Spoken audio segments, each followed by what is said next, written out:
Assalamu alaikum, everyone. Welcome back. I'm Jake, the Muslim Metaphysician. It's been a little while. It's been about probably about 6 weeks, going on about 6 weeks now since I've done my last live stream, or really have been releasing very much material at all. And it's primarily because I've been busy with stuff in my personal life. Got a lot of things going on. Preparing for an upcoming debate that I'll be having, inshallah, in less than 2 weeks now. I'm supposed to have an in-person debate in Houston, Texas, with the well-known and popular atheist Aaron Ra. So that should be interesting. That should be fun. So I've been a bit busy prepping for that and getting some things in order for that debate. I got a few other things. Yeah. Oh, by the way, that just reminds me, I just released a video, which was a conversation that I had on Clubhouse a couple days ago. And that was on whether or not Justin Martyr believed in the Trinity, whether or not Justin Martyr was a Trinitarian. For those who are familiar with my channel, you've probably seen that I've argued in the past that no, Justin Martyr was not a Trinitarian. And I've shown even Christian sources, secondary sources, that read those passages that give the impression that he clearly was not a Trinitarian in the same way that I have.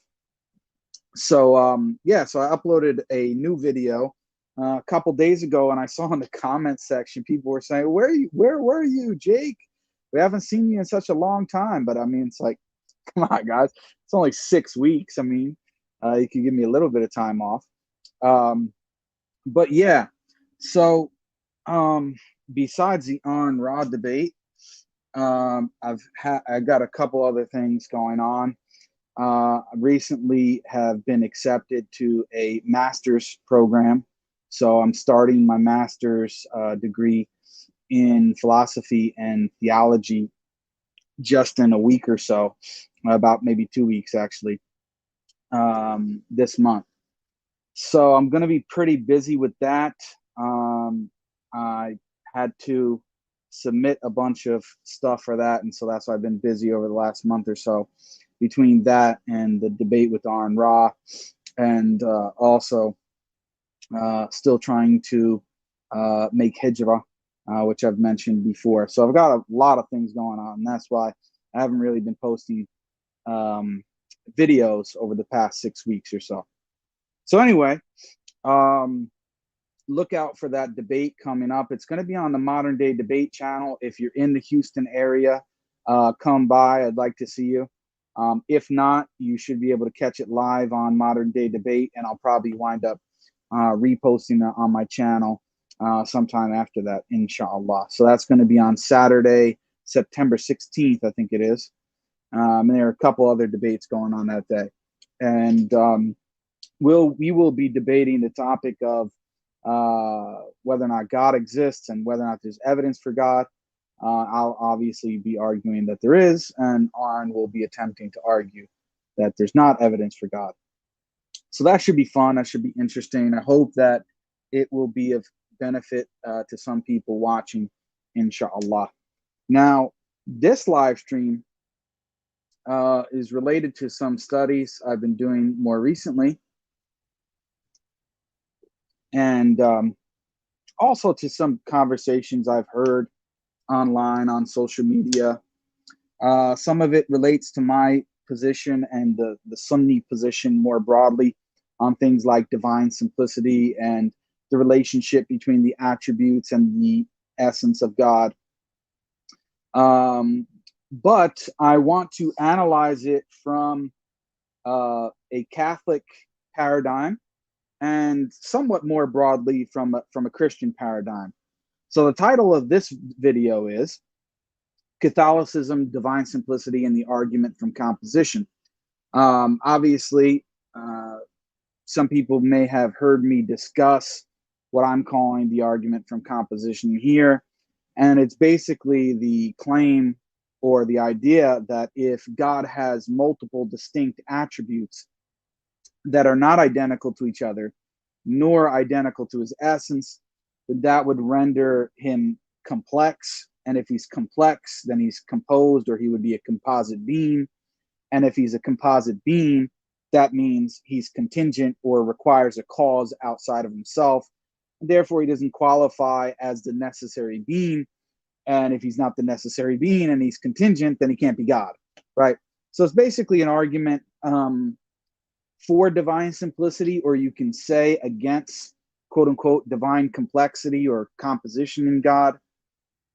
And when I talk about the attributes, I mean any attributes, any of the sifat, whether it be ilm or qudra, anything. So knowledge, power, will, etc. If you think God's knowledge and his power, or God's knowledge and his will are not identical in God, that they are distinct in some real sense, then the claim is that it's going to result in composition in God. And as I said, all these other lawazim or entailments follow as they claim anyway.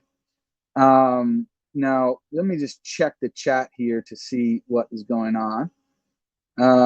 Random Normie sent a super chat. Appreciate that. Finally, someone tackling Trinity and divine simplicity. Yeah, a little bit, although you'll see in a second the spin that I'm going to try to put on this conversation.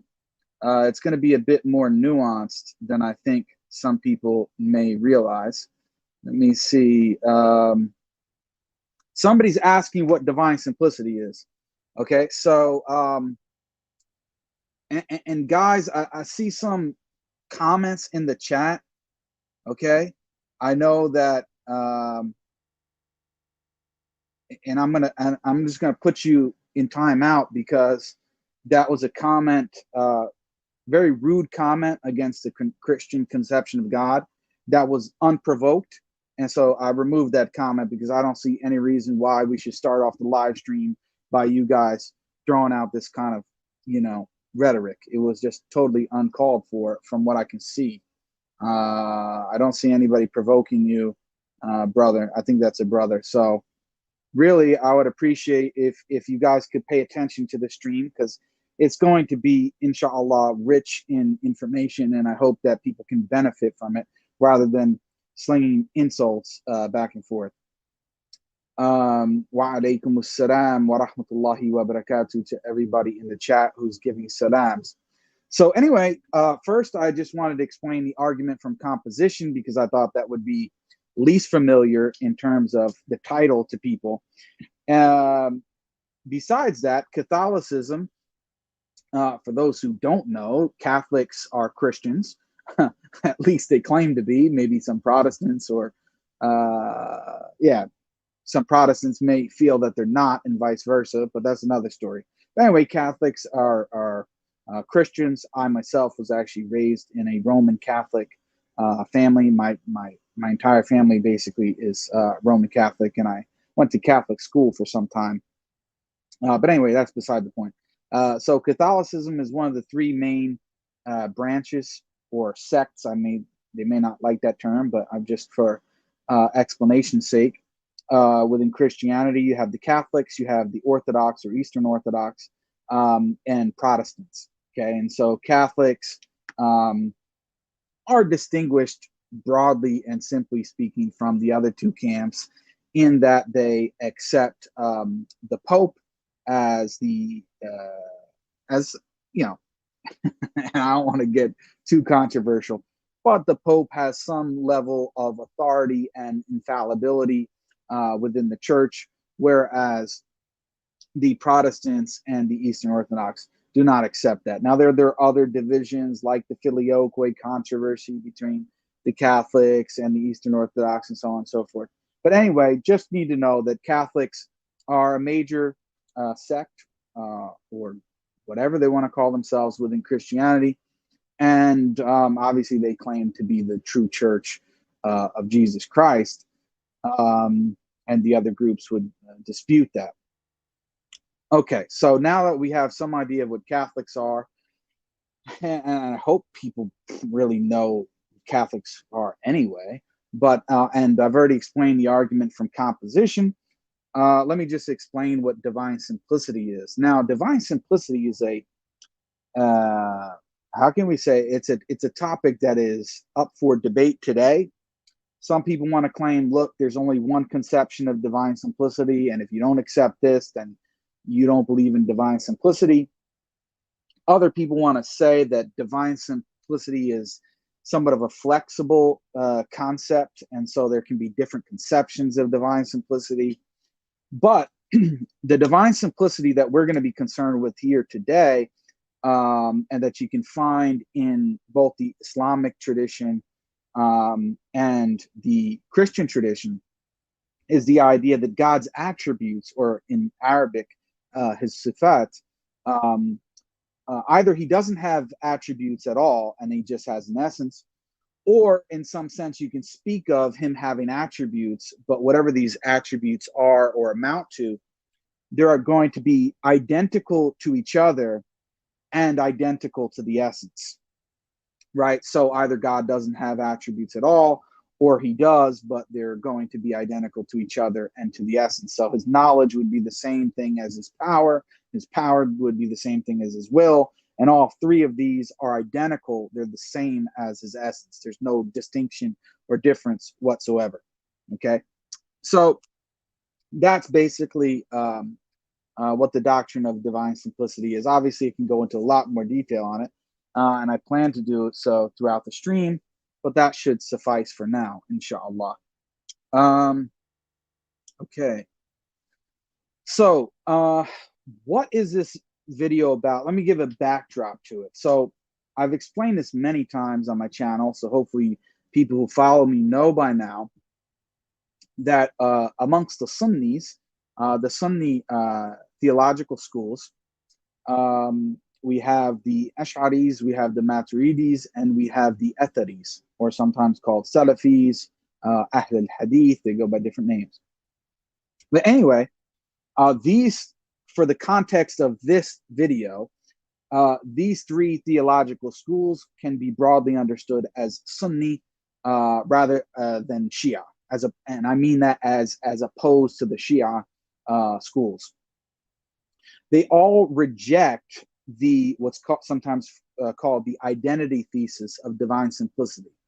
All three schools are united in affirming that God has real attributes that are not identical to each other, nor are they identical to the essence. Now, they differ over how many attributes God has and exactly how to describe them and so on and so forth, but we're not going to go into those debates here. It's just to explain to you that if you understand divine simplicity to be one of two things, that either God doesn't have attributes or God has attributes, but they're identical to each other and identical to his essence, or that there are no real distinctions in God, or there are no real distinctions in God whatsoever, then the Sunni tradition rejects divine simplicity. We do not accept the thesis. We believe that there are real attributes that are not identical to each other, nor identical to the essence.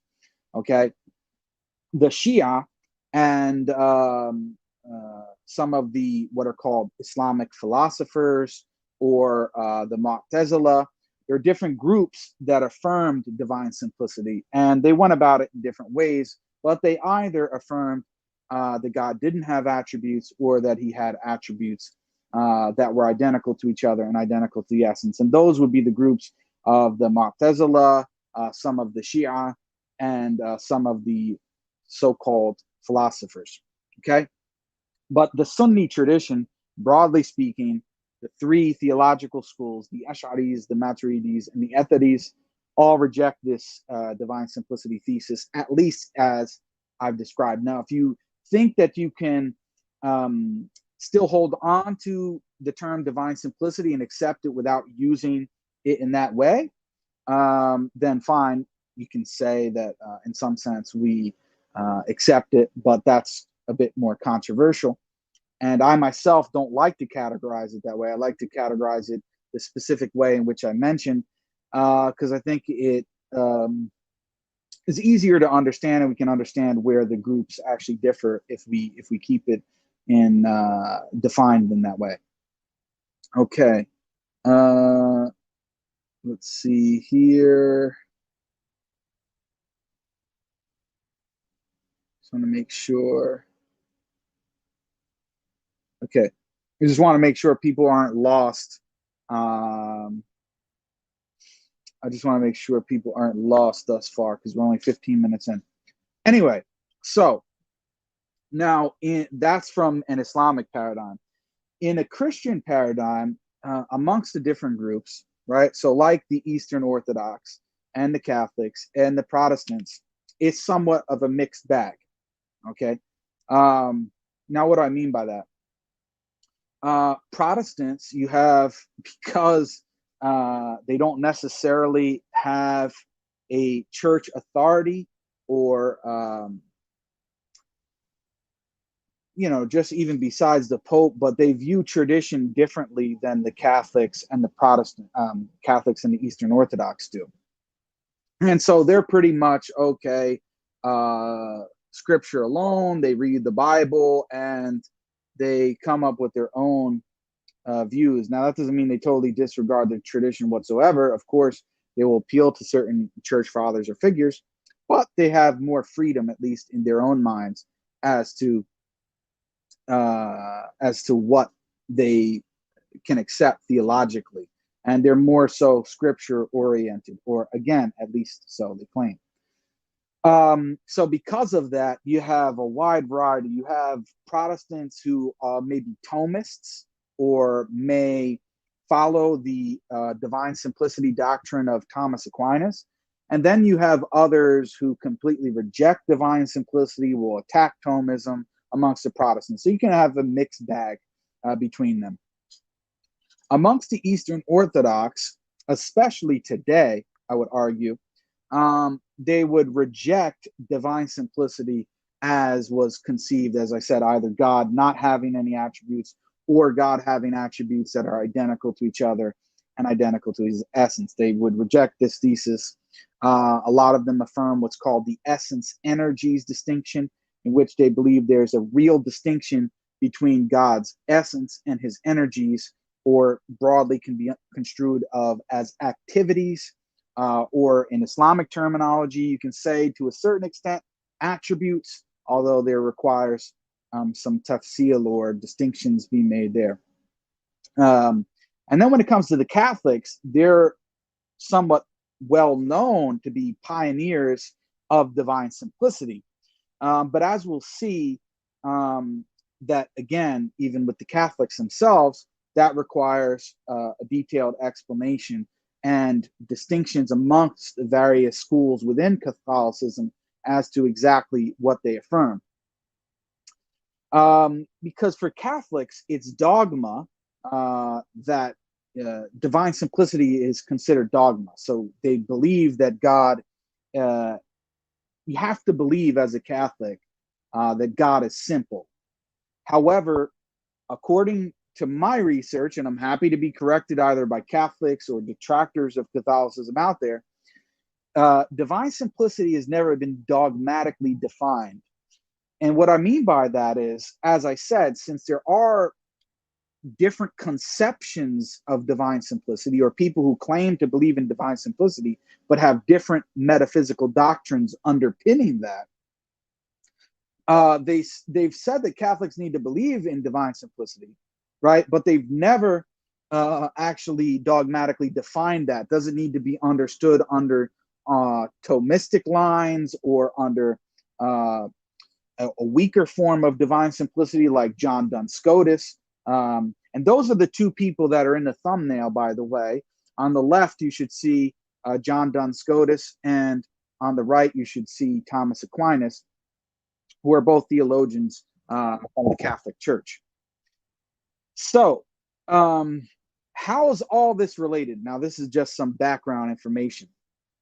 Well, Catholics, not only Catholics, but some Christians in light of the fact that they have been made aware that Sunni Muslims, our orthodox position is a rejection of divine simplicity and an affirmation that God has real attributes that are not identical to each other, nor are they identical to his essence, have been using the argument from composition against Sunni Muslims, saying that, oh, because you believe God has real attributes that are not identical to each other or the essence, that results in complexity and composition in God, which means that he's a contingent caused being, therefore he can't be God. All right, that's the basic gist of the argument. And I'm making this video to say, hold on a second, Catholics. I think you're getting ahead of yourself, and far ahead of yourself, primarily because of what I just said. That although it's dogma to affirm divine simplicity has never been dogmatically defined, that in the sense that it must be understood under Thomistic lines, right? Must affirm Thomas Aquinas's version of divine simplicity, because a lot of Catholics, especially internet apologists or wannabe apologists today, are Thomists, meaning they follow the, broadly speaking, the doctrines and the metaphysical doctrines of St. Thomas Aquinas, right? And what I want to explain and propose in this video is to say that the Catholic Church, so if you're a Catholic, the Catholic Church has never dogmatically defined divine simplicity, okay? So to use this argument from composition, which I'm going to now argue, would also apply to the Franciscan school or the version of divine simplicity that John Duns Scotus holds to. Your argument from composition, if it's successful, would work against John Duns Scotus and Gregory Palamas, right?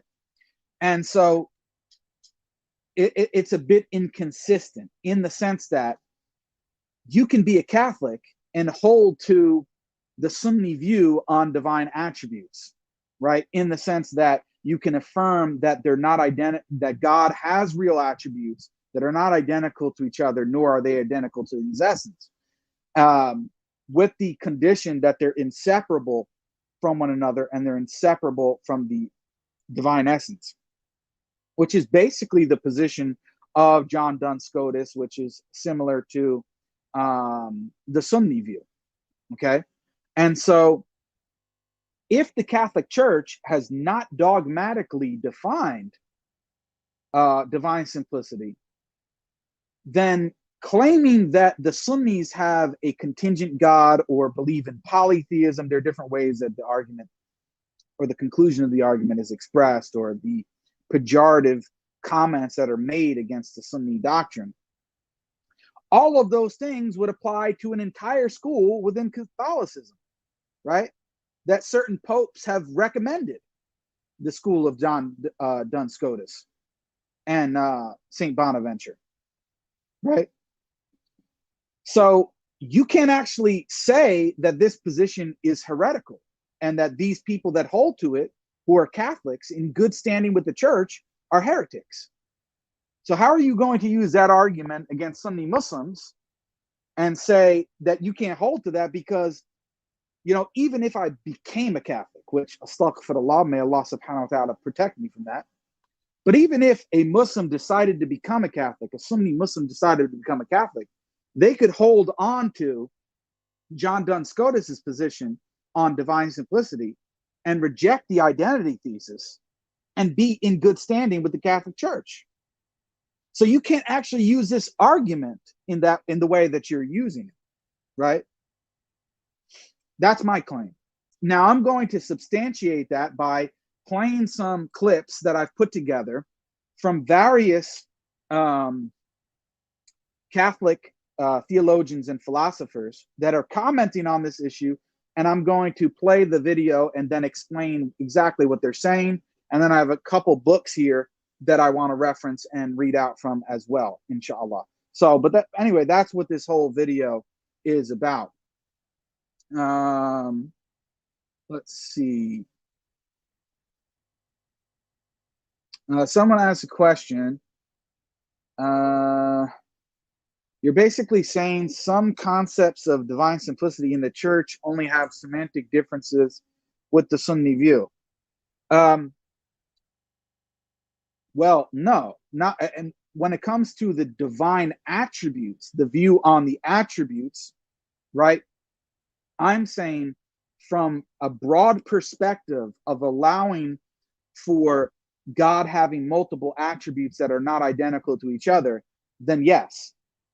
When it comes to the Trinity or that the Father, Son, and Holy Spirit are God, no. That's not what we're talking about. We're talking about only from the aspect of the divine attributes not being identical within God. So rejecting the identity thesis or rejecting the idea that God does not have any attributes, right? There are Catholics that accept neither one of those theses and have their own position, which God has real attributes which are not identical to each other, or the essence. And therefore, if you're going to use the argument from composition against Sunnis based on a mere affirmation of distinct attributes, then it would apply to the Franciscan school or the school of Bonaventure and John Duns Scotus. And as I said, the Catholic Church has not dogmatically defined divine simplicity, right? So I don't really think it's something that the Catholics would want to do. And also the Eastern Orthodox, if you think that Palamas, which I think is very clear, accepts the essence energies distinction, you couldn't really make that argument either, right? So the only ones that could really make it are the Protestants, and they have no legs to stand on anyway, because all they have is Bible alone, and the Bible clearly does not teach divine simplicity. So anyway, if you Protestants want to follow Thomas Aquinas, I think you ought to go back to the Catholic Church. But anyway, that's a whole nother story. So let me share my screen here, and I'm going to, 1 second. Let me share my screen here so I can start playing this video. It's about 20 minutes long that I've put together. Okay. Here we go. Bismillah. When Thomists in the Middle Ages call Palamites, I should say Renaissance, call Palamites heretics, we need to be very, very cautious with what the context is they're using, because they're calling Franciscans heretics for the Immaculate Conception, right?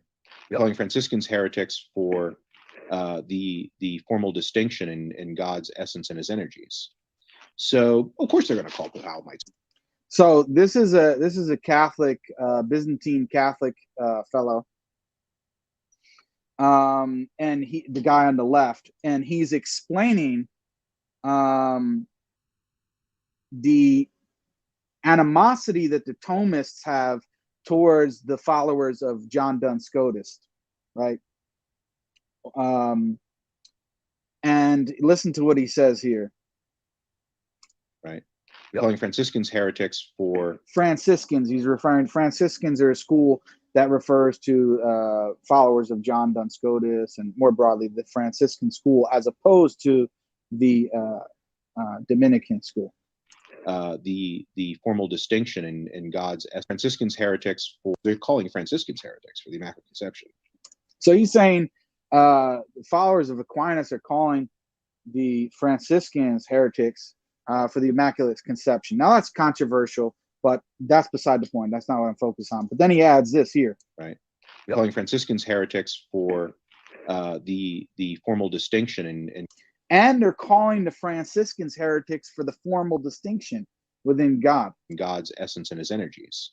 With God's essence and his energies. The formal distinction, and what Scotus's position was, and is similar to the Sunni position, that God has real attributes that are not identical to each other nor to the essence, right? But they're inseparable from each other and inseparable from the essence. So it's not like you can have free-floating omnipotence or free-floating omniscience apart from God. No, God cannot exist without them, and the attributes cannot exist without the essence, right? They're inseparable from each other in that way. And he's saying that the followers of Aquinas think that this is a heretical position.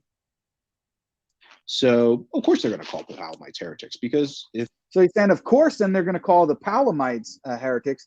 The Palamites are those who follow Gregory Palamas, very popular in Eastern Orthodoxy and amongst some Eastern Catholics, like this guy, because he affirmed the essence energies distinction, which I mentioned earlier. if Palamites are seemingly Orthodox, I'm sorry, if they are of an Eastern Orthodox profession, and worse, they seem to agree with Franciscans, all the more should they be heretics. So what we have then is, does Thomism in a wider context, a strict Thomism, from its philosophical presuppositions, can it be reconciled with Thomism? I would agree with Matthew Minard, which is the strictest of Thomists just, they can't buy it. They can't buy it. He's saying Matthew Minard, who's I think he's a Thomist, says that the strict Thomists, they cannot buy the essence energy distinction. It just won't work. They think it compromises too much divine simplicity. But if any of them are trained in dogmatic theology, they know that they don't have the authority to call a Palamite a heretic. You see that? He says that the Thomists will reject Palamas's position and John Duns Scotus's position because they believe it conflicts with divine simplicity. However, if they've been trained, he says, they don't have the ability to call Palamas or the followers of Palamas or John Duns Scotus heretics. They don't have the authority. But if any of them are trained in dogmatic theology, they know that they don't have the authority to call a Palamite a heretic. They only have the ability to call for the proper authority to examine this and to finally affirm once and for all that Palamas does exactly what they philosophically think he's doing, and that's undermining divine simplicity. So that they tried to get it. They tried to get Palamism put on trial at Florence in 1437 and 1438. They formally petitioned Eugenius IV. They wanted to treat the essence and the energies question so that they could clobber those Palamites who were so mean to their buddy Demetrius Codanes, whom whom our friend Locutus loves so much. So it was sort of like, well, you bullied old Demetrius and he died in exile. You're going to get yours at this council. So Eugenius didn't buy it. He gave the essence and energies question to the Franciscans, and the Franciscans basically dropped it as an essential part of the reunion. Now, in conclusion, then, what shall we say? We should say that any, I think, self-respecting Thomist of a strict observance is going to have major problems with Palamas, but he's also going to have major problems with the Franciscan position, pretty much on equal terms if he actually knows the Franciscan position as it exists. And you see that? So anyone, listen to this again. This is very important. Now, in conclusion, then, what shall we say? We should say that any, I think, self-respecting Thomist of a strict observance is going to have major problems with Palamas, but he's also going to have major problems with the Franciscan position. So any strict observing Thomist, right, who actually knows what Thomism teaches and knows what the Franciscan school and what John Duns Scotus teaches and Palamas teaches, the Thomists are going to have a major problem with the Scotists and those who are following Palamas, the Palamites, right? And he says for pretty much the same reason, because what they affirm is very similar in that way. And there are many papers that have been shown that really what the Palamites are up to, at least in many of the energies and attributes that are described, the essential ones, they're basically affirming a formal distinction in that they're not identical to the essence, but they're inseparable from it. Pretty much on equal terms if he actually knows the Franciscan position as it exists. And then what is he going to call for in both cases? He would really like, because Thomism is objectively true, he would really like the Holy See to get on board with this and to finally forbid once and for all those silly Franciscans who are all dead, so we don't really have to worry about them. I guess Jared Goff is still alive, so I guess he would hold this position. And then, I could probably find a couple more on the globe. But, Thomists would prefer that we just have one approach to the simplicity or complexity of God, That is Thomas's approach, and therefore we exclude the Franciscans, and by implication, then we would have to exclude the Palamites. So you can see what he's saying there. He's saying the Thomists, what they would really like is for the Catholic Church to dogmatically define divine simplicity and rule out the Franciscan school and the Franciscan view, and by extension, to rule out the Palamite view. That's what he said they would like. But the point is, they haven't done it thus far, right? So what these Catholic and internet Thomists, want to be apologists, some of them anyway, need to understand is your Catholic Church has not dogmatically defined it to rule out the Franciscan school and to rule out the Palamites. Now that might be hard for you, just like what he's saying. And that was a Catholic gentleman talking. He said, you might not like it, and this is what you really want to happen, but it hasn't happened yet.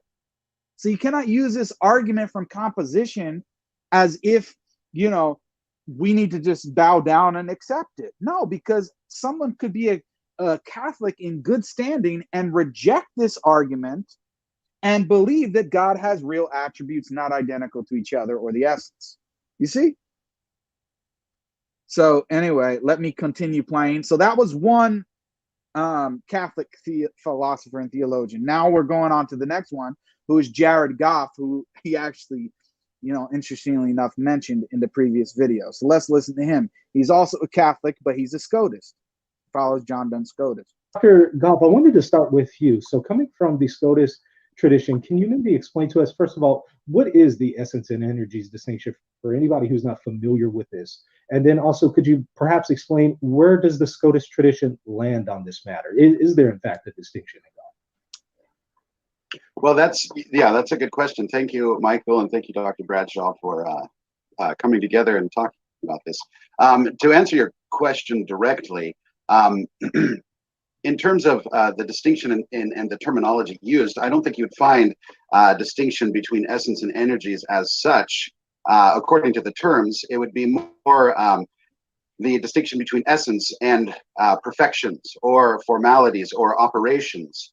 And that distinction would simply be that clearly God's essence is formally and radically infinite. And so if you have an infinite being, you're having to deal with something that is maximally perfect beyond comprehension. But nevertheless, he does operate and create. And some of his actions terminate ad extra, what we would call its termination and creation. So Scotus and the Franciscan tradition, I think, following largely upon some foundations laid in the early Franciscan tradition with figures like Bonaventure, Peter John of Olivi, and other figures, would simply try to articulate what I think is something close to an essence energies distinction by simply recognizing that certain perfections or operations of God, what I see to be analogously used in somebody like St. Maximus between, say, the logos and the logi, or the essence and the energies with St. Gregory Palamas. What is trying to be affirmed here is that these operations or energies are irreducibly distinct from one another. Yet God cannot be composed. Otherwise, you'd fall into the risk of saying that there are as many gods as energies. So Scotus is trying to affirm the objectivity and reality of the non-composedness and absolute perfection of God on the one hand, while saying that he does operate, and there is a certain manner in which we have to recognize distinctions within God that don't imply composition or imperfection within God, yet nevertheless are able to be in some way comprehended, are able to be in God himself actualized ad extra. So God, in a sense, cannot simply act through his infinite power ad extra and have that terminate in an infinite existence itself. That would be a contradiction. That would, in a sense, be a multiplication of God himself. So he has to be able to act in a manner that allows the possibility of creation as such. And so he operates in terms of perfections or energies that are conceptually not infinite in themselves, but nevertheless, because of their mode of existence in God, they have the character of formal infinity. Thus, they're not separated or separable from God, but nevertheless, he can operate ad extra in terms of these energies, and these energies can then be manifested in a finite mode in creation. And I think the key point here that Scotus is trying to get at, and the Franciscans are trying to protect, is both the reality of the radical unity of God, while affirming that there are or is distinction within God in terms of his perfections and the manifestation of his perfections through his energies ad extra that are prior to the mind's operation. The mind doesn't come to these different perfections and say, well, let's draw a distinction here to help us better understand.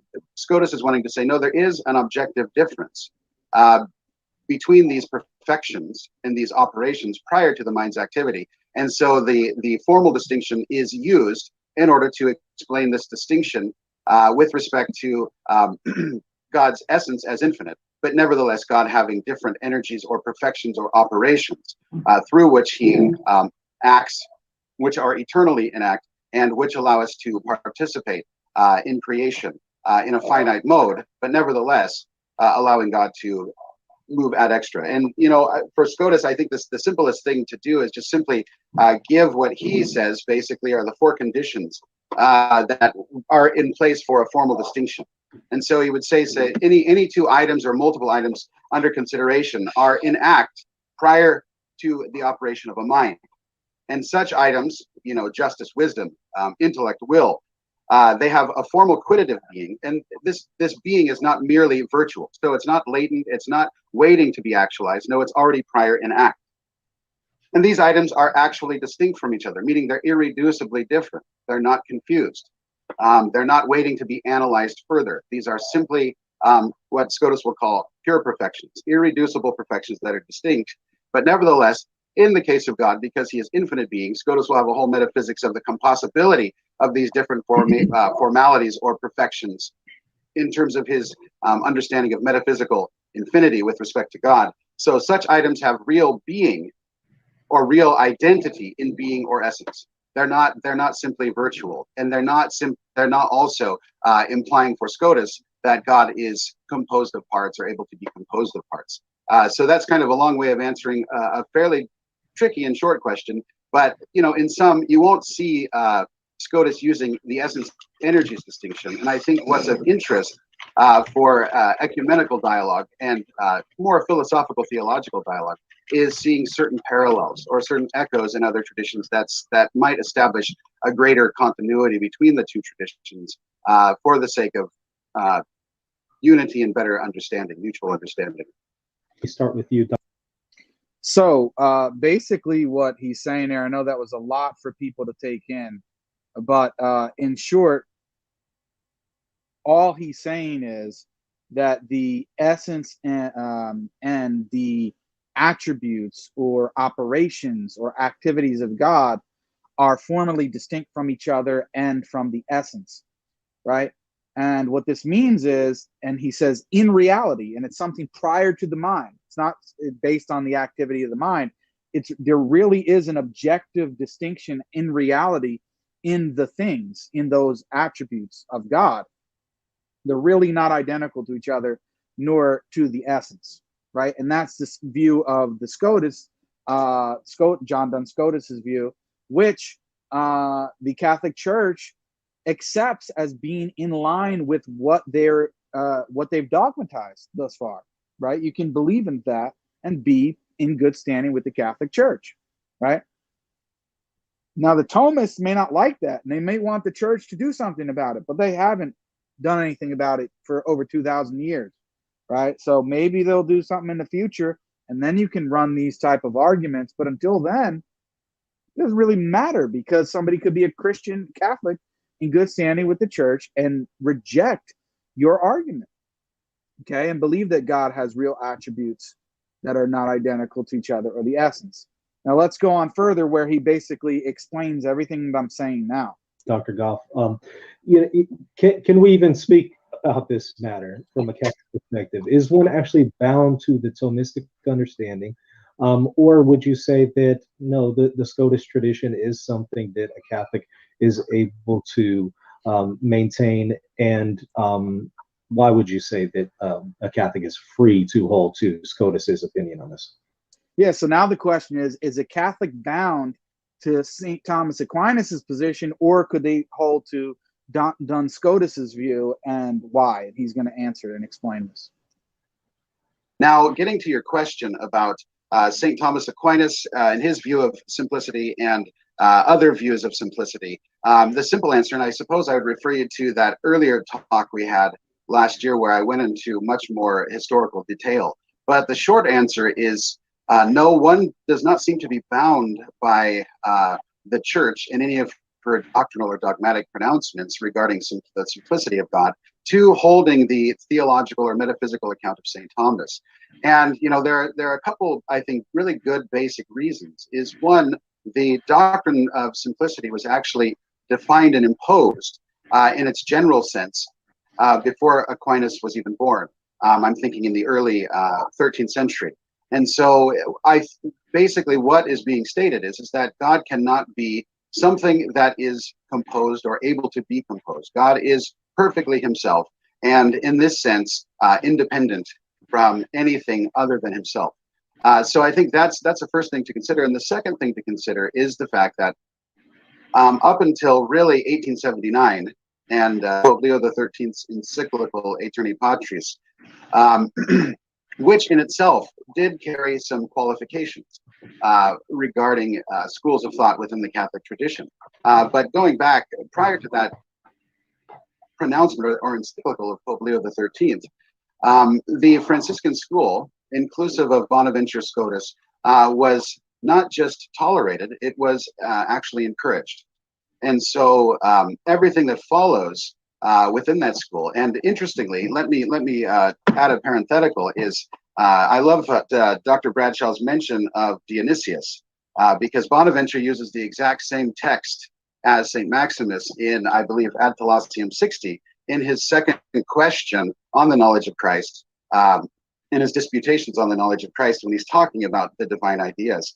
And he quotes, he says, Dionysius writes, "We say that the exemplar, or of existing beings, pre-exist in God in a singular way as substantial reasons, which theology calls predefinitions." I'm reading an English translation. They are the good and divine acts of will which determine and created existing beings. It is in accordance with these that the substantial existence predefines and produces all things. And so interestingly, you have a very similar, the same passage being used in a similar context, the knowledge of Christ and really the knowledge or the possession of God of these eternal logi or divine exemplars in St. Bonaventure. But what this opens up then is a conception of simplicity that allows for an affirmation that infinity is not simply the absence of a circumscribing form, as you'll find in St. Thomas, which then would say any distinction that we see in God is merely virtual and is only manifest or made actual upon the mind operating and seeing actual distinctions through creation as such. So God creates different items. Therefore, these virtually distinct items in the mind of God eternally become manifestly distinct in and through the fact that he creates. But you can't superimpose or retroject a kind of objective distinction in God prior to creation. So this is the important distinction between a real or formal distinction and a merely virtual distinction. But what this opens up for in St. Bonaventure is, twin ideas. One is that the essence of God is absolutely infinite. It's incomprehensible by a finite mind because of its positive perfection. And then because of God's positive perfection, which includes what we would call the perfection or natural energy of intellection, God knows not only all actual or future beings, but he knows all possible beings. Thus, you have an actual infinity of logi or exemplars in terms of possibles that God possesses. So what my point here is that it's opening up on an explanation of the divine being in terms of positive infinity. And so then you have to say, well, how do we distinguish between these different perfections, these different ideas? And this is where Scotus's account, taking these distinctions already established in Bonaventure and developing them and saying, what kind of distinction do we need to apply? Well, it can't be real in terms of the possibility that these items in God, or the essence and the energies, can be really distinct as inseparable or independent from one another, because God is simply one. But on the other hand, we have to affirm that because God is infinitely perfect, he has an infinite number of exemplar ideas, or logi, these predefinitions, these acts, these good acts of will that terminate in creation, in terms of their manifestation, we then have to seek an explanation. And this is where I think the formal distinction is very helpful metaphysically in trying to deal with these realities that are laid out in Scripture, as Dr. Bradshaw stated, in the tradition, that require an explanation different than perhaps the more Aristotelian Greek understanding of simplicity. And so, given the fact that Bonaventure was probably the most important churchman of the late 13th century, and then later declared a saint and a doctor of the church in 1474, and then declared a primary doctor of the church. So there you go. Bonaventure, who is considered a primary doctor of the Catholic Church, is affirming, you can say, in a sense, an infinite number of attributes within God or ideas that are not identical to each other and are not identical to the essence, right? And as he pointed out, Bonaventure at times has been recommended by popes, right? So is very clear on the position, and is very clear from what these Catholic theologians are saying, that you can be a Scotus and affirm this position and be in good standing with the Catholic Church, right? So I'm sorry, Catholic Thomists. I mean, you may not like this, but this is the reality. So you should petition to the Pope to clear this up so he can remove these pagan Franciscans and these pagan Palamites from the church and tell them, the hell with you, you're a bunch of pagan polytheists. Because that's what you guys think.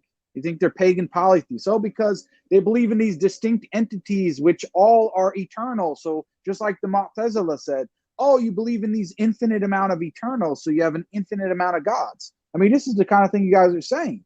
So you think Duns Scotus and Bonaventure were polytheists? Do you think that they rejected God? This is what your position results in, you see? But it's not in line with what the Catholic Church is teaching. With St. Thomas Aquinas. And then following the development of the Franciscan school, which includes Scotus, because both Paul VI and John Paul II say Scotus is the perfecter of Bonaventure from within the Franciscan school. There you go.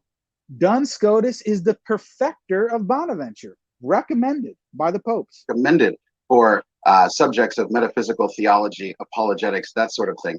I think it is an indication that the Scotistic position is perfectly acceptable within the Catholic framework, and one is not simply bound towards following St. Thomas's account of simplicity alone to the exclusion of other positions, precisely because of the real difficulties raised by St. Thomas's position that the Scotistic account or the Paulamite account might be able to address more easily and more clearly. So I think yes, certainly Scotus's position as a development of the Western metaphysical, the Augustinian, coupled with the Cappadocians through St. John of Damascus, that tradition certainly is fruitful and perfectly valid for Catholics to accept and to think in terms of.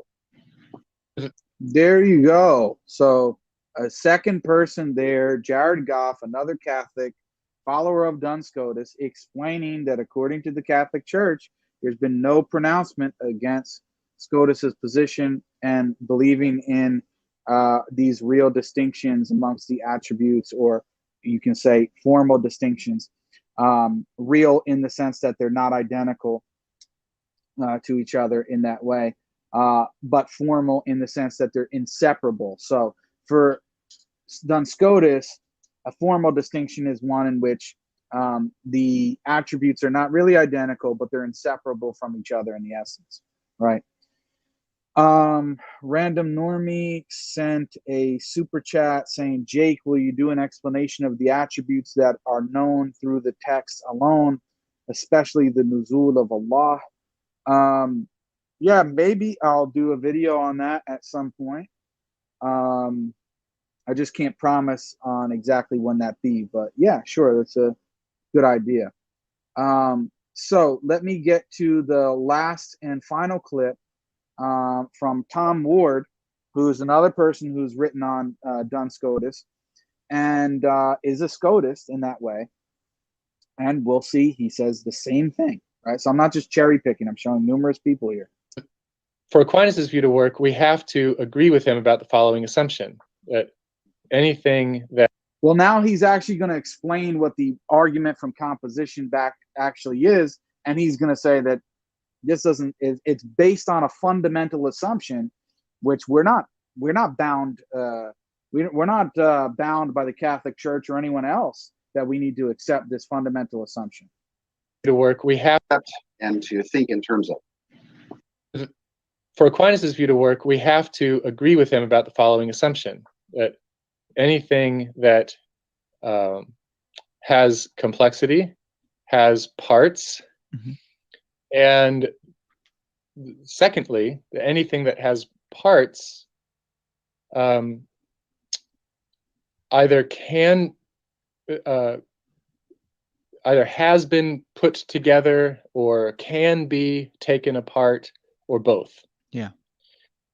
Now, suppose you just denied that second assumption, or you were just agnostic about that second assumption. Like, does parthood itself imply generability or corruptibility?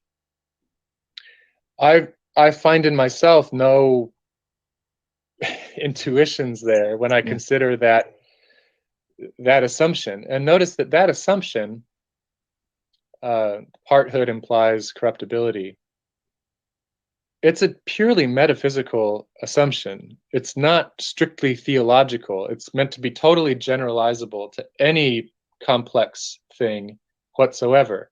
Yeah. I make that point because it's not the kind of linchpin assumption of the strong simplicity argument, at least as we find in Aquinas. It's not a theological claim or a theological assumption, let alone a dogmatic assumption or claim. It's a metaphysical assumption about the nature of parthood. That's a great point. Yeah. There you go. The fundamental assumption working in Aquinas' doctrine of divine simplicity and argument from composition is not a dogmatic assumption. It's not something that needs to be accepted dogmatically, right? It's a fundamental metaphysical assumption that anything that has complexity or distinctions is necessarily composed of parts, and anything that's parts has parts must be either put together or have the ability to be put together and decomposed. All of these assumptions are working under this one claim here, right? And he's saying we don't have to accept it from a dogmatic perspective, and it doesn't even seem correct from an intuitive point of view. See? And I think that we should feel free to reject it, at least free on theological grounds. We should feel free to reject it. Catholics are free to reject this. To reject that assumption. Now, it could be that better metaphysicians than I could swoop in at this point and say, you'd better hold on to that assumption. Either it's obvious or its denial entails this contradiction that you haven't foreseen, Ward.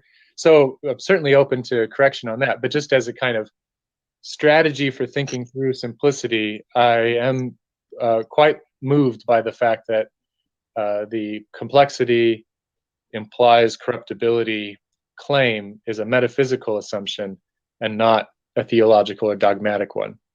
There you go.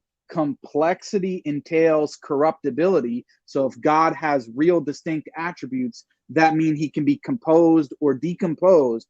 He says he's free to reject it because it's not a dogmatic or theological point of view. It's a fundamental metaphysical assumption. That we can, on Scotus's view, we can have a sort of complexity in God that does not imply composition of the sort that Aquinas and many others are concerned about.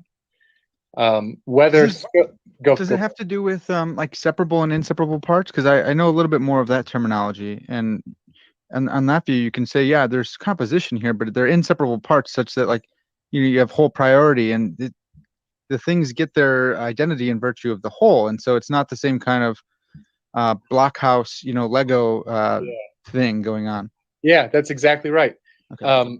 And then the only thing that, not the only thing, but if we do adopt that view and just say that's how God is, he has this kind of complexity where none of the parts or aspects or whatever you want to call them are separable in any way.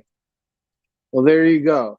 None of the parts, or what he's calling parts, and we don't use this language, but in what they're speaking about are any aspects or attributes of God. Of course, they're inseparable from each other, and they're inseparable from his essence.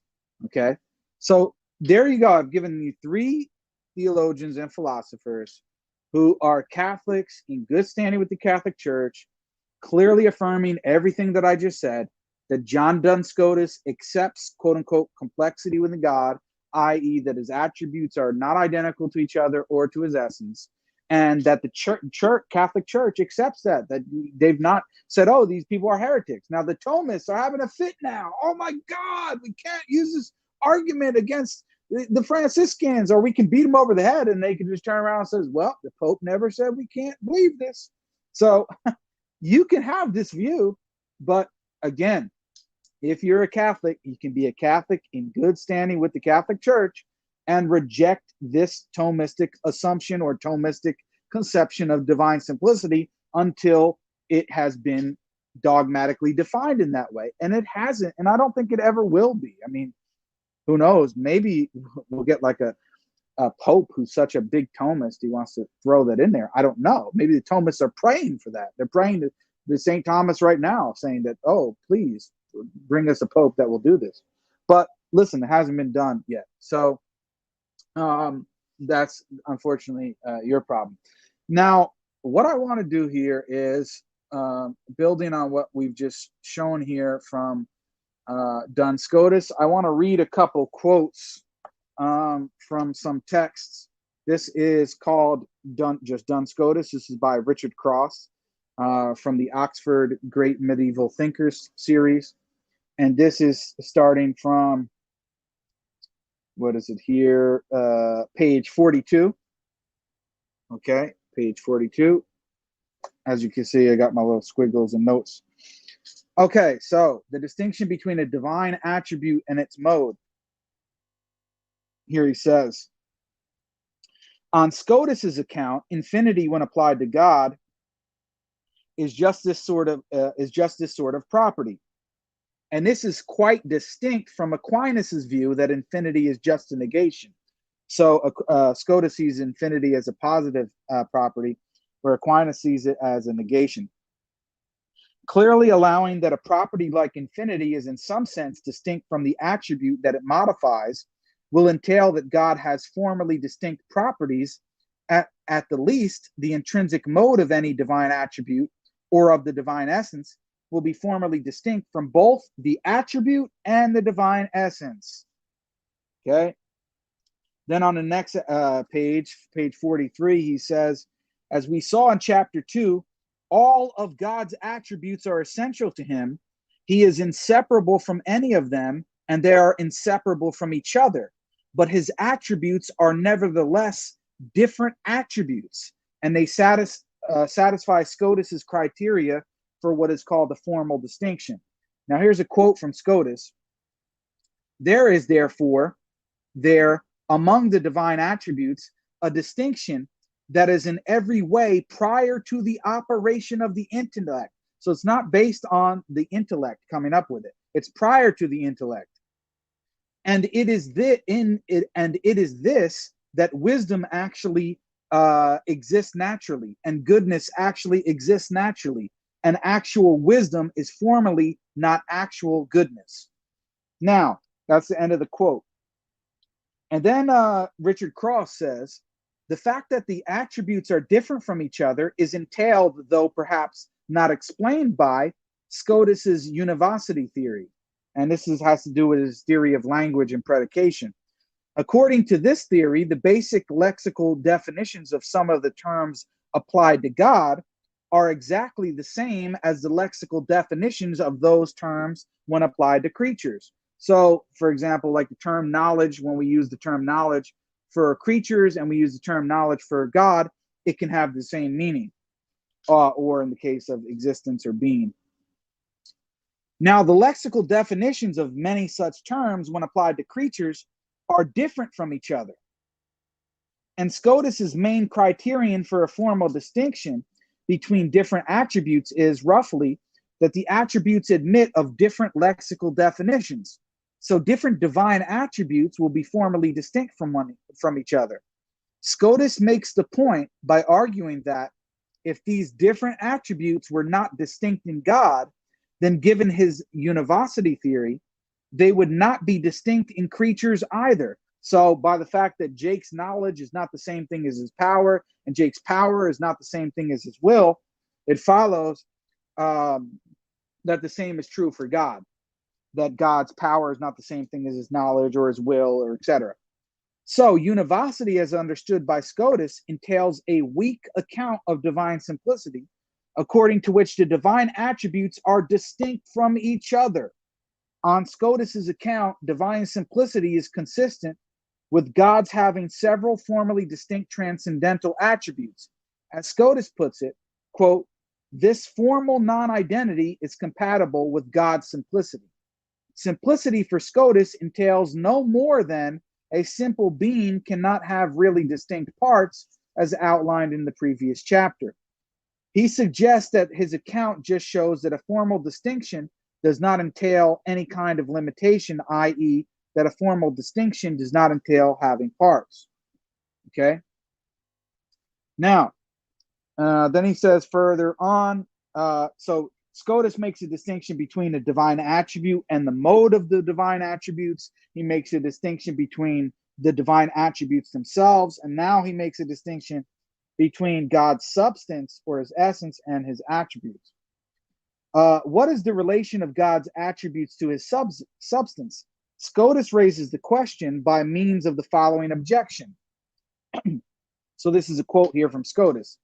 It seems that simplicity is not preserved because from the fact that the essence is put forward as a kind of subject, and these attributes as circumstances of the essence, it seems that these attributes are related to the divine essence as acts and forms. Close quote. Now here Richard Cross says, commenting on this, what the objection is getting at is that if we are to attribute a property to something, then that property must be be something really distinct from the thing. It must be a form instantiated by the thing. Here, divine essence refers to the concrete divine existence, something which we might want to label God's substance. So the question is, does God have attributes, or is he just in every respect identical with his attributes? Scotus replies by noting that an instantiated property does not have to be really distinct from its subject. A thing's necessary or essential properties, for example, are properties that it cannot exist without. But on Scotus's separability condition for real distinction, properties that something cannot be without cannot be really distinct from it. In other words, the attributes are not identical to each other or the essence, but they're inseparable from it. So that's why he calls it a formal distinction rather than a real distinction. Here he says, Scotus seems to imply that God is the subject of his essential attributes, i.e., the divine attributes, in much the same way as any substance on his account is the subject of its essential properties. On this showing, there will be a formal distinction between God and his attributes. God and his attributes are inseparable, but the definition of no divine attribute will fully encompass the divine substance. Equally, Scotus holds that God's substance or essence is somehow explanatory of his attributes. Okay. Let me see here. Let me read this last section here. How does Scotus's account here relate to that of Aquinas? So here's a comparison between Aquinas and Scotus. Aquinas would agree, I think, with the claim that univocity entails a weak account of simplicity. He expressly claims that God's simplicity prevents words we apply to God having the same sense that they have when we apply them to creatures. And Aquinas accepts a strong account of divine simplicity, according to which there are no distinctions at all between the divine attributes. For example, Aquinas holds that God's wisdom is in every respect identical with his goodness. In fact, Aquinas holds that these attributes are in every respect identical with the divine essence, and that this essence is in turn identical with God's existence. On this account, all divine attributes are just identical with existence. Simplicity, again, is the controlling idea at the heart of Aquinas' philosophical theology. In line with this, Aquinas accepts an analogy theory of religious language. On such a theory, Aquinas can appeal to the possibility of analogous definitions of existence. What Aquinas wants to affirm about God's existence, for example, is that, as opposed to creaturely existence, it is such that its richness precludes further specification. I take it that anyone committed to a strong account of divine simplicity will have to reject the univocity theory of religious language. Furthermore, because on Aquinas' theory, we have no way of knowing the content of terms such as existence, wisdom, and goodness when applied to God. Aquinas' theory will entail a strong apophatic or negative theology. Quote, we cannot know what God is, but only what he is not, close quote. This is not to claim that we cannot make true assertions about God, only that the sense of such assertions is ultimately opaque or unknown to us. So basically what he's saying here is that Scotus' account of univocity and theory of predication is tied up with his theory of divine simplicity, in that he rejects the identity thesis, whereas Aquinas buys into an analogous theory of predication, or what he's calling an analogous predication or definitions of the attributes, and that's tied to his concept of divine simplicity. Then he says, Scotus' God is clearly far less simple than Aquinas' God. One reason for this is Scotus' univocity theory of religious language, itself grounded on a more fundamental metaphysical presupposition that there must be some sort of distinction between a thing's essential attributes, even in the case of God. For Scotus, the crucial divine attribute, the one that explains all the ways in which God's attributes differ from creaturely attributes, is infinity. It looks to me, this is what Richard Cross says, it looks to me as though Scotus' account of religious language is necessary for the intelligibility and viability of the whole theological project. Now, this is his opinion, so he's more inclined to Scotus' view. And I am inclined to agree with Scotus and Aquinas that the univocity theory of religious language will entail that God has distinct attributes. Equally, Scotus' appeal to divine infinity to explain the difference between created and uncreated transcendental attributes is a nicely explanatory way of giving an account of the difference between God and creatures, meaning God has infinite knowledge and we have a little. There's clear distinctions between our attributes and God's attributes, even if they have the same meaning. For these reasons, it seems to me that Scotus' account of religious language and the divine attributes is important and worthy of serious consideration. In fact, it seems to me that a theory like Scotus's is required for theology, natural or revealed, even to get started. Okay, so that's his position on the matter. Now, what about the distinction between the attribute, not only the attributes and the essence, or the attributes and each other? What about the distinction between the divine persons and the essence?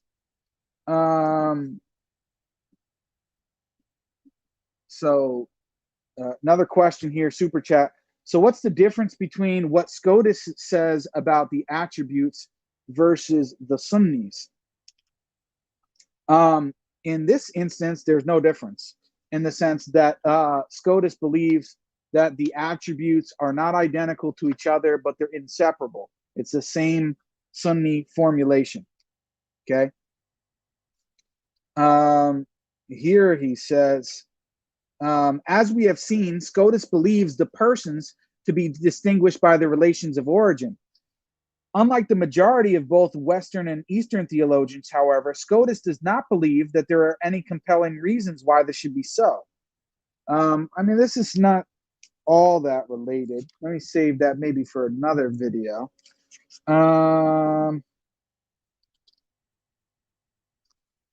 Okay, here. This is on page 69 of the same text. Just as in the case of a human being, Scotus's account of the Trinity entails a formal distinction between person and essence. A divine person includes both the divine essence and the person's non-repeatable constitutive property. Scotus appeals to the formal distinction between each divine person and a divine essence to block the potentially damaging anti-Trinitarian arguments. So this is related to the LPT. For example, the identity of the Father with God and of the Son with God, prima facie, entails that the Father is identical with the Son. But Scotus believes that both the Father and Son are formally distinct from the divine essence in the same way the attributes are. And this allows him to conclude that the Father and Son are not formally identical, right? They are not in every respect the same. And he goes on further to talk about this, but in the interest of time, I'll leave it at that from that text. Now, here's another text by the same author, Duns Scotus on God, Richard Cross. This is in the Rutledge series. And this is on page 104. Okay, starting at 104. He says, Scotus believes that God's attributes are real constituents of God, that they are in some way distinct from each other, and that each one is in some way distinct from God too. Further down on the same page, he says, more controversial in the context of the 13th century theology is Scotus's attempt to show that similar distinctions must obtain between the various divine attributes. According to Scotus, if wisdom in Socrates is distinct from, say, goodness in Socrates, then it must be the case that wisdom in God is distinct from goodness in God. Aquinas, for example, disagrees. Thus, while he denies that the words we use about God are synonymous, he denies that this entails that there are extramental distinctions in the thing to which we ascribe the various properties signified by the words. Scotus's position is that if nominalism about properties is false, then it must be so globally. Thus, if there are extramental distinctions between relevant creaturely properties, then there too must be such distinctions between corresponding divine properties, right? So he's basically saying if there are formal distinctions in attributes with the same name that we apply to things in creation, then the same must be true for God, okay?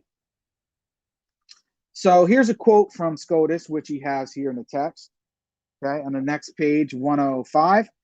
In God, unity of essence corresponds to the notion of all the attributes, which imply perfection in God and creatures, not according to the existence which it has absolutely, but according to the relation which it has to creatures, insofar as the divine essence is compared to creatures as formal cause, containing in itself the wholeness of every perfection, which is separately and imperfectly in creatures.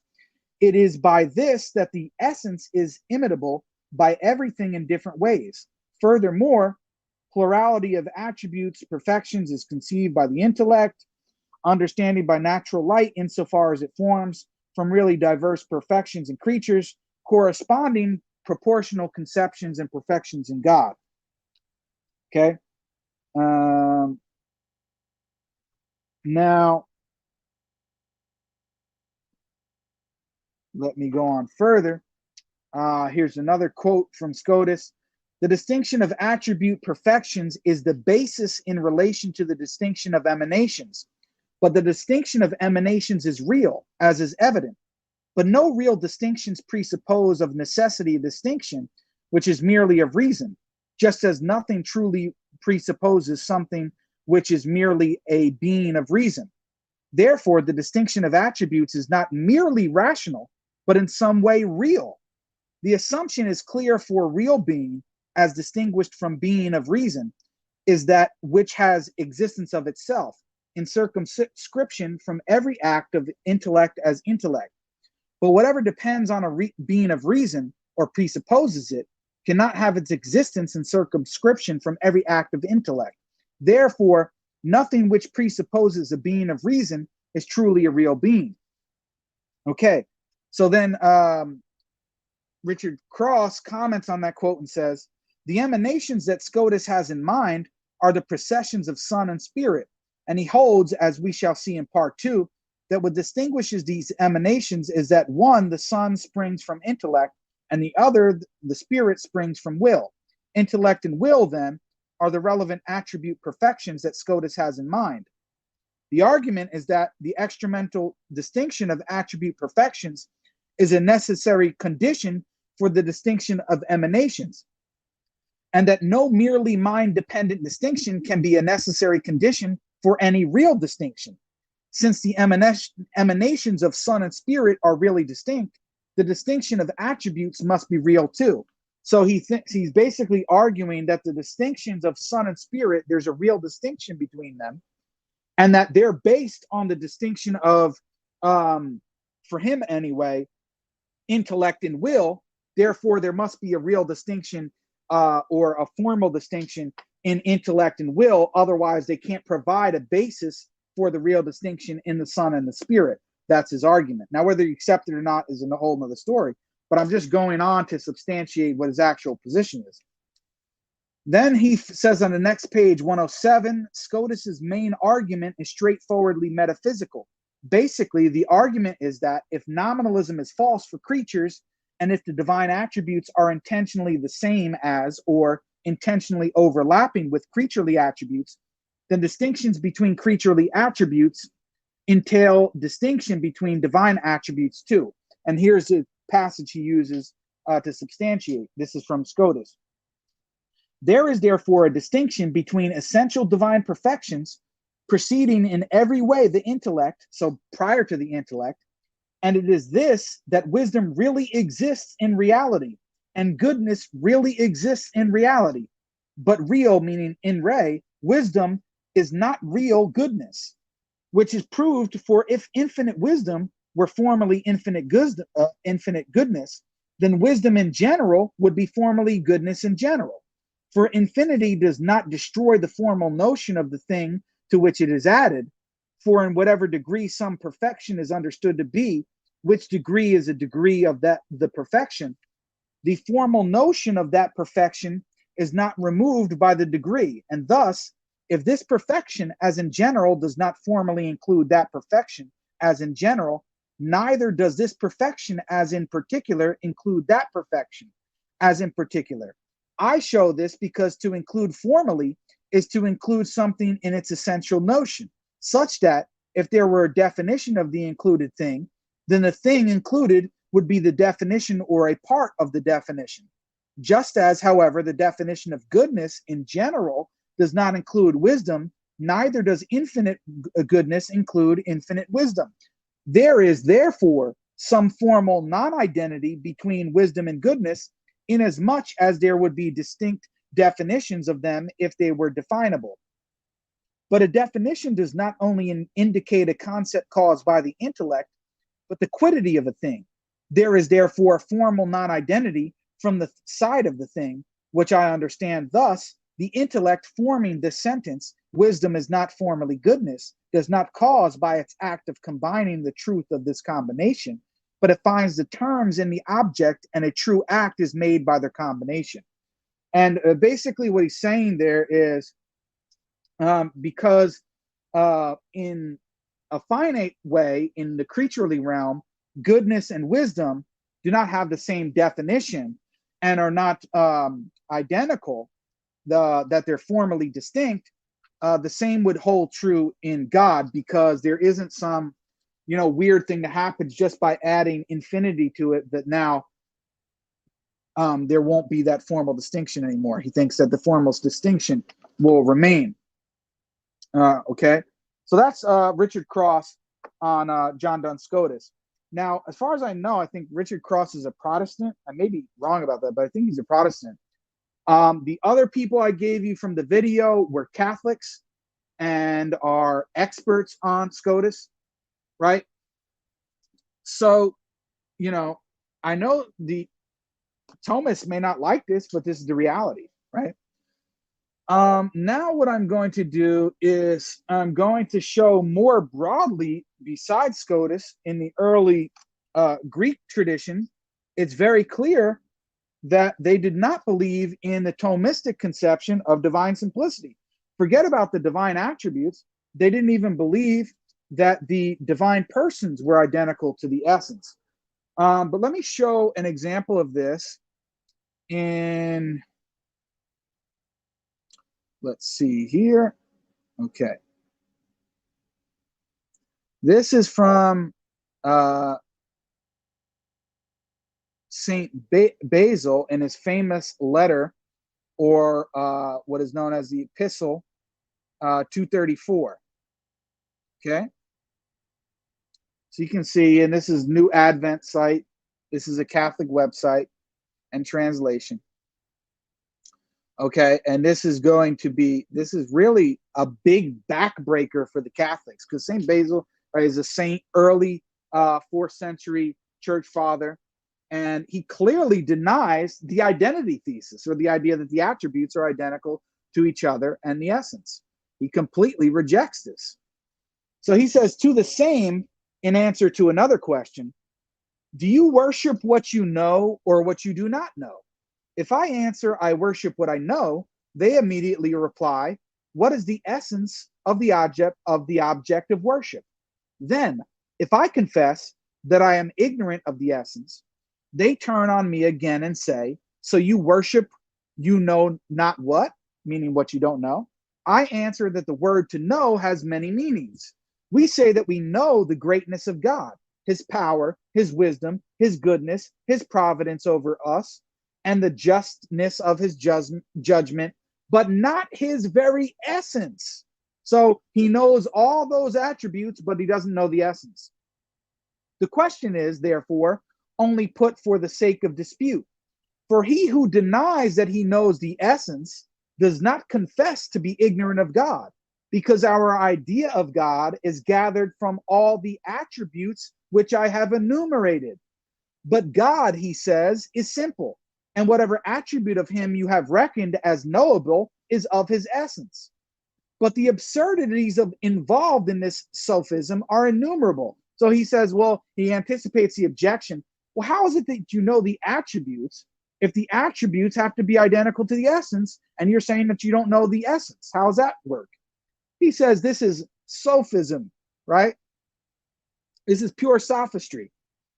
When all these high attributes have been enumerated, are they all names of one essence, he asks? And it's a rhetorical question to say no. And is there the same mutual force in his awfulness and his loving kindness, his justice and his creative power, his providence and his foreknowledge, his bestowal of rewards and punishments, his majesty and his providence? In mentioning any of these, do we declare his essence? If they say yes, let them not ask if we know the essence of God. Meaning, if you think that us knowing this, that entails that we know the essence because they're identical to the essence, then don't ask me and claim that I don't know the essence, even though that's not his position. But let them inquire of us whether we know God to be awful or just or merciful. These we confess that we know. If we say that the essence is something distinct, let them not put us in the wrong on the score of simplicity. So if we say the essence is distinct from what? From what he just mentioned, those attributes, let them not put us on the wrong on the score of simplicity. So don't make your composition argument. Don't say that divine simplicity demands the identity thesis. For they confess themselves that there is a distinction between the essence and each one of the attributes enumerated. The operations or activities are various and the essence simple. But we say that we know our God from his operations, but do not undertake to approach near to his essence. His operations come down to us, but his essence remains beyond our reach. So this is a clear refutation of the identity thesis that the attributes are identical to each other and identical to the essence. Very clear, right? Without question. So that's from St. Basil, letter 234.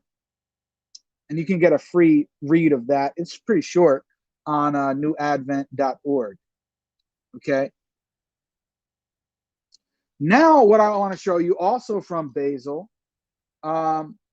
So clearly he rejects the identity thesis of the attributes being identical to each other in the essence, but he also rejects the idea that the persons are identical to the essence.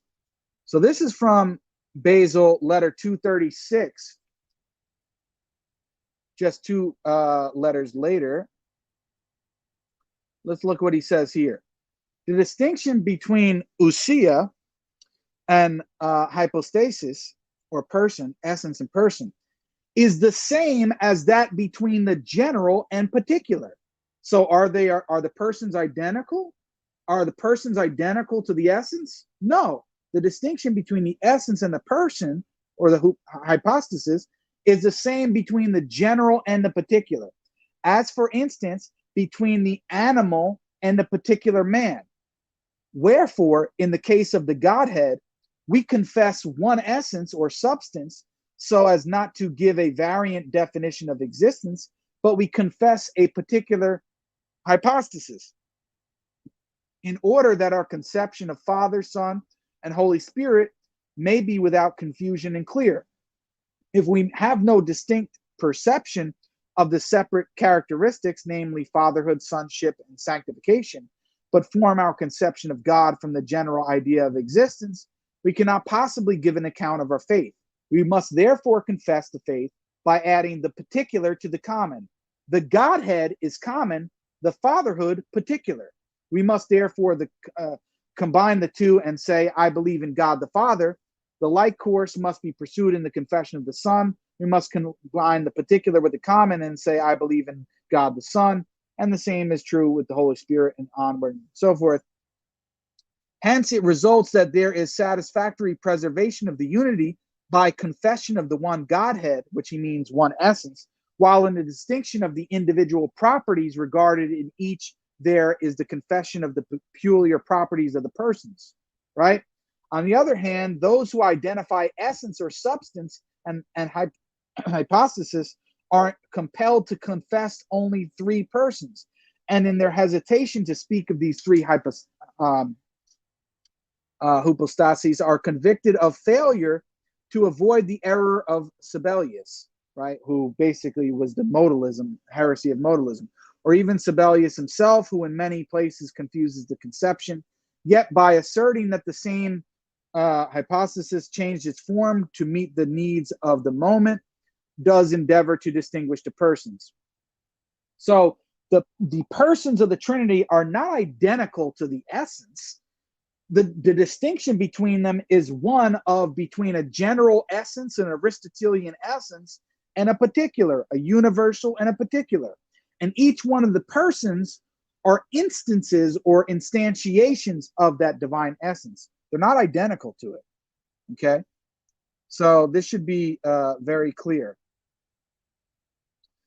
Now, let me read from a text here, which is called Gregory of Nyssa and the Concept of Divine Persons. And this is on page, what is this? This is on page 71. The bottom of page 71 here. Okay. And this is from Gregory of Nyssa, a quote from Gregory of Nyssa. Therefore, such and such is said when someone wishes to distinguish a particular from the general proper to that designation to which such and such is applied. Thus, we say that a human is such and such an animal having in mind to distinguish from a horse, for example. A horse which has in common with him the name of animal, but which is differentiated from him with regard to rationality and irrationality. Something is distinguished from something else. Here's his position. It is very clear. something is distinguished from something else either by substance or by hypostasis, or by both substance and hypostasis. Human is distinguished from horse by substance. Paul is distinguished from Peter by hypostasis, whereas this hypostasis of the human is distinguished from the hypostasis of the horse by both substance and hypostasis, right? So that's the clear distinction between the general and the particular, the difference between a horse and a human, and two different humans, right? Peter and Paul and Peter. Okay. So it's really very clear. I mean, I don't think there's any question about it. Let me just see really quick here.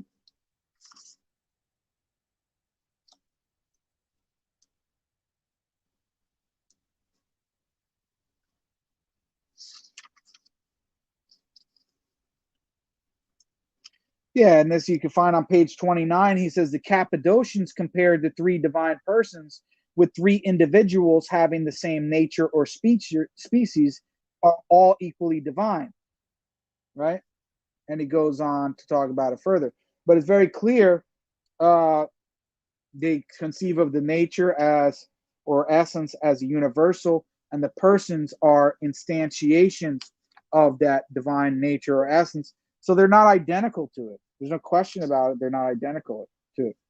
Now, in the conclusion of the text here on page 116, he says,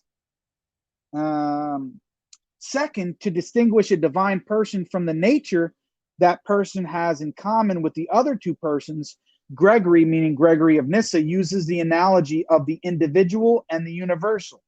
In addition to distinguish between nature and persons, Gregory uses the explanation that unlike nature, persons are innumerable entities.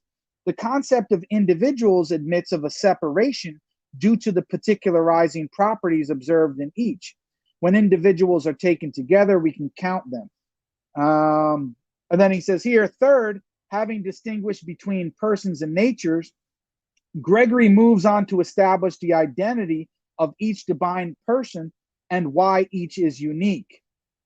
Okay? And then he goes on further to explain all three divine persons rejoice eternally in the presence of each other and know each other perfectly. This is communion, and it allows for both the distinction of each person and the perfect unity among them. So anyway, I mean, it's very clear. For the Cappadocians, the attributes are not identical to each other or the essence, and the persons are also not identical to the essence. Okay? Now, there's so much more that I can get to in terms of other primary sources and other secondary source material, but I don't want to make the video any longer than it's already been. I hope that this video was of benefit, first and foremost, to the Muslims, and hopefully to the Catholics or the Christians running this argument from composition. The main point of it was to show that divine simplicity has not been dogmatically defined by the Catholic Church, to rule out the conceptions of divine simplicity held by John Duns Scotus and Gregory Palamas. And I showed that both in textual form, okay, from Duns Scotus, from secondary sources on Duns Scotus, and both in video and written format, okay?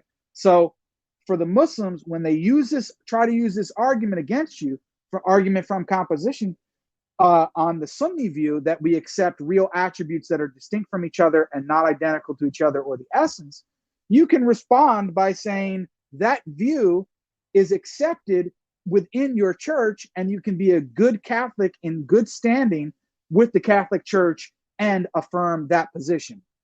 Now, that doesn't mean that I'm saying that we and the Catholics believe the same thing. No, what I'm saying is, this specific argument from composition, a Catholic is free to reject it, right? So they need to get their own stuff figured out. Go petition to the Pope if you think you need to get rid of all these Palamites and Eastern Catholics, and get rid of these Byzantines, and get rid of the Franciscans and those who follow Bonaventure and Duns Scotus. That's what you guys need to do before worrying about our rejection of the identity thesis, or the rejection that God doesn't have any real attributes. With that being said, guys, I appreciate all of you for watching. Please give this video a thumbs up if you liked it, if you enjoyed it. If you want more videos like this, please give it a thumbs up. Comment on the live chat and after the video ends, just to help with the algorithm. Share the video on your social media platforms, no matter how big or no matter how small. And if you really want to go above and beyond and help out with the channel and free up some of my time for research and doing more of these videos, then you can go to the link which is been ticking across at the bottom. It's a GoFundMe page. It's the best way to support my work financially, because GoFundMe takes a very little portion, whereas YouTube and Patreon, these other platforms, take a lot of money out. So that is going across the screen and is also pinned as a link in the live chat. With that being said, guys, again, I thank you all for watching. Look out for my debate with Arn Ra coming up in a couple weeks. It will be live on the Modern Day Debate channel in person, and it is on the question of God's existence. So obviously I'll be arguing that God exists and there's good evidence for it, and Arn Ra will be attempting to argue against that. Again, I don't know when my next video will be. Inshallah, hopefully it'll be soon and I can get back to posting regular videos. But keep me in your du'as and I'll do the same. Appreciate you all watching. Thanks again. Until next time, guys, inshallah. Assalamu alaikum wa rahmatullahi wa barakatuh.